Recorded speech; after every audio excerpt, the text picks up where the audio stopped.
My name is Mike Green. I work for the American Mathematical Society, which sponsors this game, this contest, and we'll tell you a little bit more about it as it goes on. That's the website for the game. The sponsors, in addition, are sponsors including the American Mathematical Society for the contest. Texas Instruments donates a graphing calculator.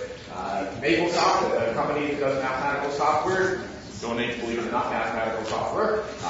John Wiley and Sons donates a book. And the American Mathematical Society donates books as well as the money that the players win. And my salary, they donate that. The contestants will right here up on stage, give you a chance to cheer again. For game one, again in alphabetical order, it's Andrew Bird from Lakeside High School. And then Ryan Coleman from Home School. Taylor Harvey from White.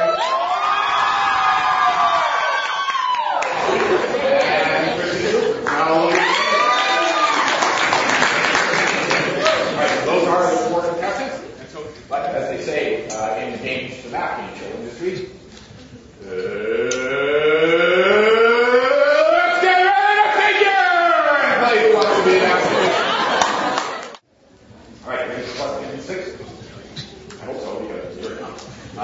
For 600 points, what is the probability that a number less than 1,000 formed using only the digits 1, 6, and 9 without repetition, but not necessarily using all the digits, is a perfect square? Is it A, 1/4, B, 1/3, C, 2/5, or D, 7/15? Everyone understand the question? There are a lot of words in it. All right. As I said, it's worth 600 points, and you have a minute. For 600 points, I'll tell you it wasn't A. It turned out to be C. So you can split the 600 points among you. I think you can get a possibility of 15 numbers, and 6 of them can be squared. 1, 9, 16, 169, 961, and 196. All right, so here we go. Question 7 for 700 points. Which of the following choices best describes the positive values in the domain of inverse sine of 1 over inverse sine of x? Is it A, there are none? B, all x in the interval from 0 to 1, which doesn't include 0, it doesn't include 1. C, there are a proper subset of the closed interval from square root of 3 over 2 to 1, so that includes both endpoints. Or D, they contain that interval, square root of 3 over 2 to 1, including both endpoints, but are not all of the interval from 0 to 1. Which didn't include 0, but doesn't include 1. This is worth 700. Anybody have any questions about the question? Understand it? And you also never help. It's worth 700 points, and you have a minute and a half, 9 seconds.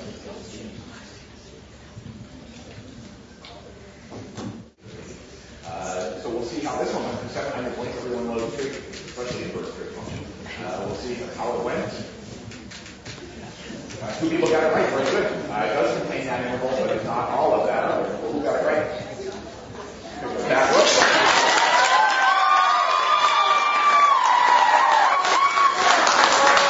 You can concentrate on square root of 3 over 2. Anybody remember what the inverse sine of that is? 60 degrees or pi over 3. So if you take the inverse sine of that, you have pi over 3 down in the denominator. So if you take the reciprocal of that, that would be 3 over pi, which is a little bit less than 1. And so you could take the inverse sine of that. So that's why that would, and then you might also think about 1 if you wanted to. So that's why you might think that it would include that interval. But it can't be all of 0, 1, because if you take something that gave you a number that was less than pi over 3, then when you take the reciprocal, that would be a bigger number. So you couldn't take it bigger than 1, so you couldn't take the inverse sine. Ready for question 8? Here we go. Which of the following is true where A and B are positive integers greater than 1? Is it A, for all such A and B, there are some integers m and n, but not an infinite number such that am plus bn equals 1? Second choice, for all such A and B, there are an infinite number of integers m and n such that am plus bn equals 1. Third choice, for some such A and B, but not all, there are integers m and n, but not an infinite number such that am plus bn equals 1. Or D, for some such A and B, but not all, there are an infinite number of integers m and n such that am plus bn equals 1. All right, that's a lot of words up there. Any questions about the choices or the question?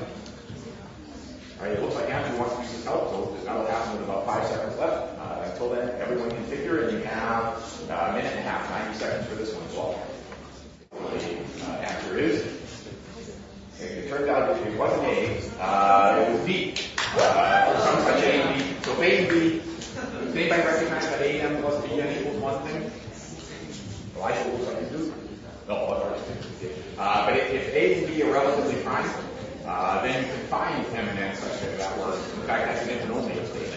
And then once you can find two that work at M and N, and then it's probably going to be one positive, one negative, then you can generate an infinite number of them.